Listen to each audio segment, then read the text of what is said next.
And we are back, y'all. Thank you for watching today. Go ahead and hit that like button, people. You know, it helps us out a ton. And of course, it helps you because it helps us. Y'all, looks like we're back on the Young Thug trial. I thought that we were done with this trial. We watched all the way through Thug. We watched all the way through the co-defendants getting all of their verdicts and their plea deals. And now, looks like the state is trying to put Thug back in prison. A lot has happened in Atlanta over the past several days. As you all probably have heard, an artist by the name of Scooter died tragically after a false police report was called on the house in which he was staying, or which he was at that time. He died tragically under mysterious circumstances. And in addition to that, a particular Detective Viverito. Now, if you're one of our Young Thug people, you know Detective Viverito. She continues to testify in these other trials for that matter. She has seemingly implicated Lil Baby in a gang putting money on people's head. People are saying RICO is coming for his 4PF, his record label / whatever. We're going to see how that unfolds. I haven't touched that, y'all, because as of right now, it's kind of in the rumor stage. And, you know, I've been doing a lot more political content, but I'm thinking about covering that on the other channel. So check out the other channel, link in the description. But now, Thugger Daily, our go-to source, our main man, or duo, if you will, he posted just minutes ago, state files a motion to revoke Young Thug's probation. So Thugger Daily, it's been a long time, my friend. Thank you for the update.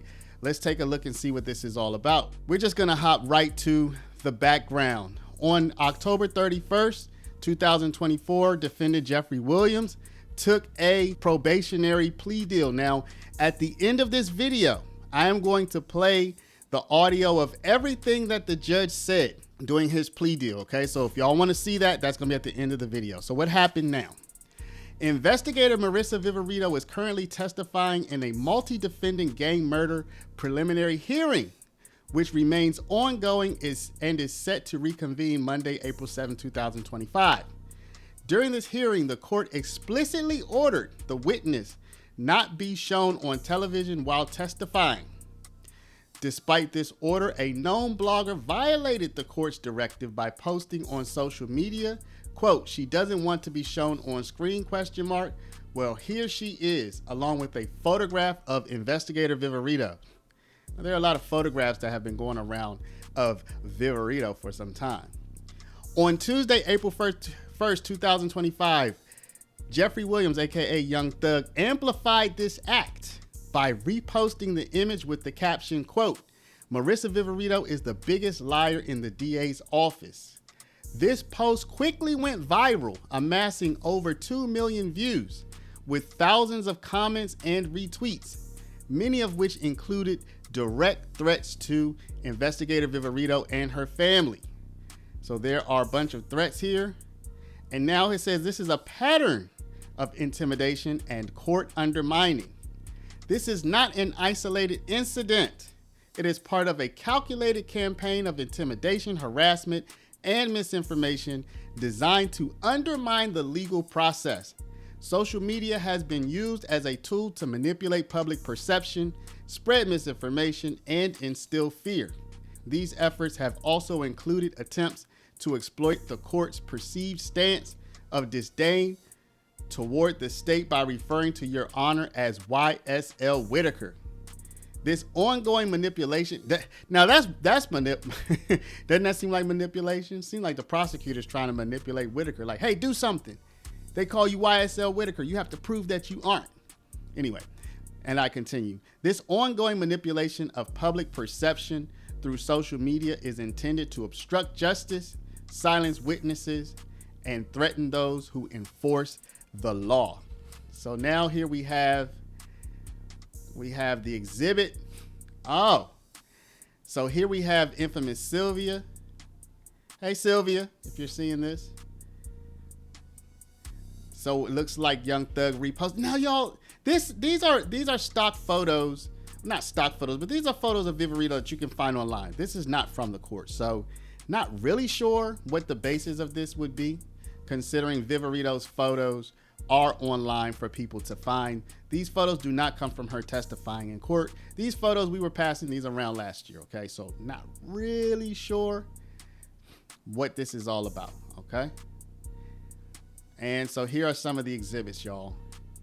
So y'all, let me know what y'all think about this. You think that the court is really gonna revoke Thug's probation based on this?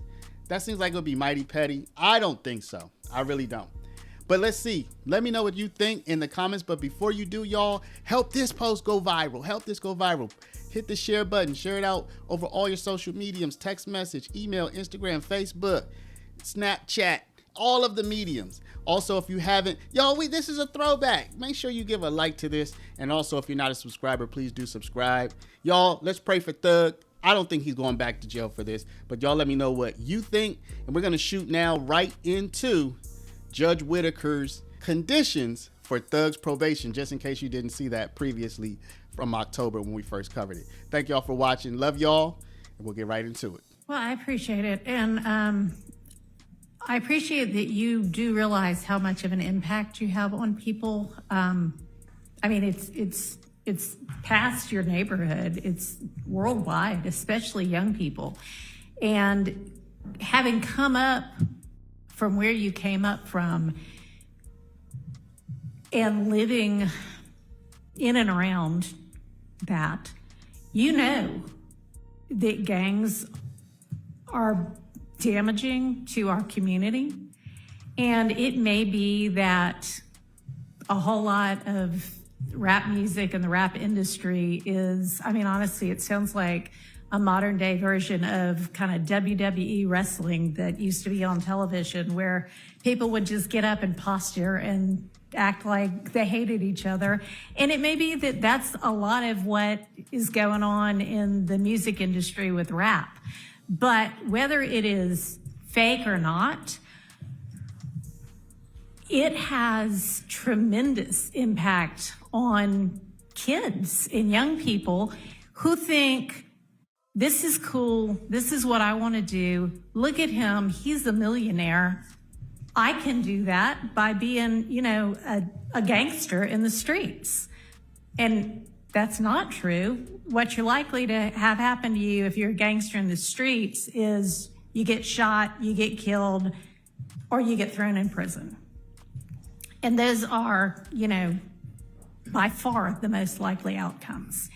And, you know, you've been in here watching the trial, and you've seen the pictures of Mr. Ryan posing with a gun as big as he is at 15 years old and going out and shooting and killing another teenager. And that's what gangs do, and that's unfortunately a lot of what rap music does. And if you are a modern day John Lennon, you know, I mean, he might have rapped too in this day and age. I don't know, but I know you're talented, and even if you choose to continue to rap, you need to try to use your influence to let kids know that that is not the way to go, and that there are ways out of poverty besides hooking up with the powerful guy at the end of the street selling drugs. And, you know, I know that happens for protection sometimes, but a much better way would be getting an education and setting, you know, hanging around with people who set a good example. And you be one of those people that sets a good example. I mean, all right, so that's my high horse on that. I could also go on. But I want you to try to be more of the solution and less of the problem. All right? All right. So it is not lost on the court that the state, had they been able to come to agreement on certain special conditions, was willing to entirely dismiss the RICO count, was willing to entirely dismiss one of the gang counts, and was willing to entirely dismiss this, you know, machine gun count. was willing to give a sentence that permitted Mr. Williams to walk out of the door today, and therefore does not seem to be particularly worried that Mr. Williams, if on the streets, would be a danger to society. I'm taking that into consideration in crafting my sentence. And in permitting a no-low plea to the RICO count and one of the 2 gang counts, I would not be permitting the no-low to the one if you were not pleading guilty to at least one of them.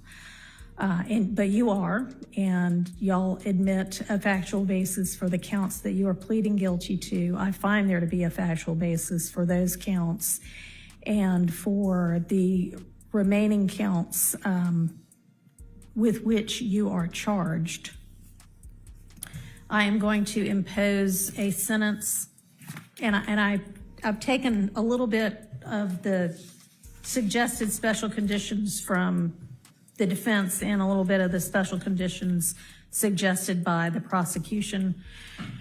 On count 1, the court sentence is 20 years to serve 5 years, commuted to time served, the balance of 15 years to be probated, and a $25,000 fine.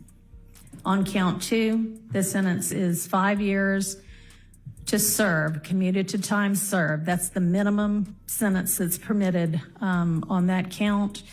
It is required to be run consecutively. I'm going to run it consecutive to count 1, but I am going to backload. Oh, I'm sorry, that is not commuted. That is 5 years to serve, and it's going to be run consecutively to count 1, backloaded, by which I mean after you serve your 15 years of probation. If you have been successful on that probation, and I sincerely hope that you are, then at the end of that 15 years, I will commute the entire rest of any service portion of your sentence to time served. So I'll get to the end of it and give you the total sentence, but I'm also going to impose a $15,000 fine with regard to that count. Count 57, 20 years to serve 5, commuted to time served, the balance of 15 years probated, concurrent with count 1. Count 58, 10 years to serve 5, commuted to time served, balance probated, concurrent with count 1.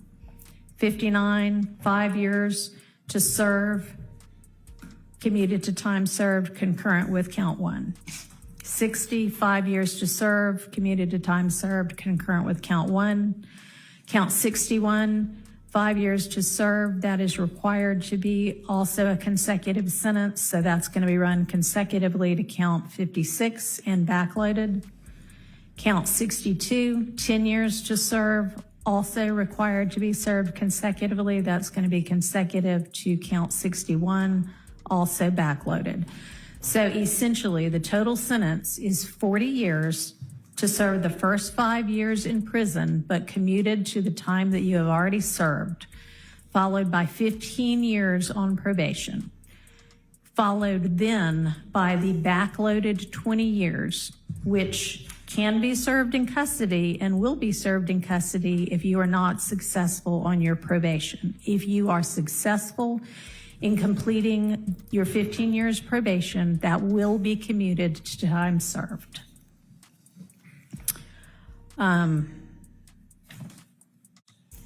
You are to remain on reporting status for the first half of your probation, active reporting for the first 7.5 years of your probation, and that is pursuant to OCGA 17-10-1, subsection 2A.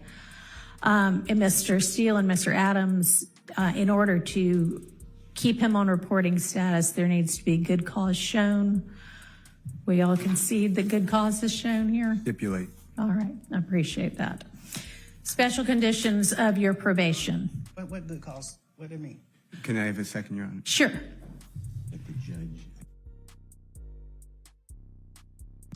Thank you, Your Honor. All right. You had enough time to talk with your attorneys? Yes, sir. Okay.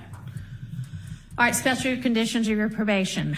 After 48 hours from your release, you are to stay away from the metro Atlanta area, and that's defined by the U.S. Census Bureau. It may change, but you can look that up anytime to figure out what that is. For the first 10 years of your probation, subject to the following exceptions, you are permitted to be in the metro Atlanta area to attend any wedding, funeral, or graduation from high school, college, or graduate school of any of your immediate family members. And immediate family members is defined the same way that you all were contemplating it when you were negotiating. You can get here up to 24 hours prior to any such event, and you need to leave within 48 hours after any such event. In addition, during each year of your probation, I'm going to require that you come to the metro Atlanta area and make a live anti-gang and anti-gun violence presentation 4 times a year, each year of your probation, at a grade school, a middle school, a boys or girls club, anything like that, that type of group. And if you want to, that presentation can include a benefit concert, and these presentations may count towards your required community service hours, which I'm going to impose, that during each year of your probation, you perform 100 hours of community service. You are, and this is required by the fact that there's a gang conviction. You shall not knowingly have contact of any kind or character with any other member or associate of any criminal street gang. Exception to that, if your brother is a member of any street gang, I hope you talk him into getting out of it. Quantavious Greer, and then also Sergio Kitchens, as long as you are contractually obligated to him. That is going to include anybody who is named in this indictment, except as absolutely necessary to conduct the lawful business of your musical career, and to any extent that the state is not agreeing to the exception for Mr. Kitchens.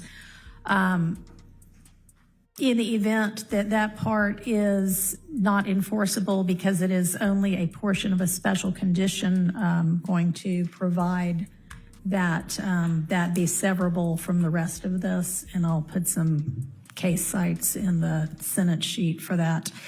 You are in no way to promote any criminal street gang or any criminal street gang activity, including on any social media platform. You are not to utilize any hand signs, terminology, or language that promotes any criminal street gang. You are not to participate in any criminal street gang activity. You are not to knowingly engage in any contact with any of the victims that are listed in this indictment or with any of their family members. And you may not have in your possession or with arm's reach any kind of a firearm because you're going to be a convicted felon. And that is, except I know that you have security and you need security. You can be within arm's reach of a firearm that is in the possession of either licensed law enforcement or licensed security personnel that are in your security detail or anybody that you're performing with. You are to submit to random drug screens and not use any drugs unless they are prescribed for you by a licensed physician. You are to execute a Fourth Amendment waiver that will permit the search of your person, residence, vehicles, and electronics for any firearms, any criminal street gang paraphernalia, or any illicit drugs. And as I mentioned, with regard to one of the first of your co-defendants from this trial, at least since I've been involved, to plead guilty, our Uniform Superior Court rules instruct and provide that it is absolutely proper for a judge to grant leniency in sentencing when, quote, the interests of the public in the effective administration of criminal justice are served, unquote. And I think that this plea is in the interest of the public and in the interest of effective administration of justice. Have been trying to ensure that, to the extent I can, this trial also abides by that. It's been challenging at certain times. I find your plea to be freely, knowingly, intelligently, and voluntarily entered with an understanding of the consequences, and I accept it as such. I also need to inform you that your attorneys were going to represent you through either the last day of this term of court or 30 days from now, whichever is later, and any of the filings that were mentioned that need to be filed within that time, they would file on your behalf unless they are permitted to withdraw from representing you before that time. I am not going to impose the conditions suggested by your counsel about the benefit concerts and the donations to the sheriff's office, but I certainly strongly encourage you to do those things and to do and continue to do things that benefit your community and especially help young people to stay out of criminal trouble. And unless there is anything from counsel other than that. I have one matter, Your Honor.